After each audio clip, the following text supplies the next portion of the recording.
আমার মনে হয় এই বিশ্বে যদি লুটপাট আর ছেঁচড়ামিতে যদি পুরস্কার দেওয়া হইতো, তাহলে বাংলাদেশের মানুষই সেরা হইতো, বাংলাদেশ মানুষই পুরস্কার পাইতো। ভাই রে ভাই, কোন লেভেলের ছেঁচড়া হইলে মানুষ খালি সুযোগের অপেক্ষায় থাকে।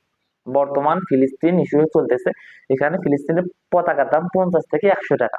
এই পতাকার দাম তারা 500 টাকা নিচ্ছে, কলে বলে কৌশলে, কেমন একটা বাটপার! শুধু তাই নয়, এরা মানে আন্দোলনে যাচ্ছে, আমরা আল্লাহকে খুশি করার জন্য আন্দোলনে যাচ্ছি, ফিলিস্তিন স্বাধীন করবো। এই আন্দোলনে যায় সেরাও লুটপাট করতেছে, জুতা চুরি করে নিয়েছে। মানে কোন লেভেলের চেষ্টা, কোন লেভেলের লুটপাটকারী এরা, চিন্তা করছেন একবার? মানে খালি এরা অপেক্ষা আছে কখন পুরস্কার দিবে। পুরস্কার যদি দেওয়া শুরু করে আন্তর্জাতিক মহল থেকে, সবার আগে পুরস্কার এই বাংলার এই লুটপাট, এই চাঁদাবাজারাই পাবে, এই ছেঁচড়ারাই পাবে।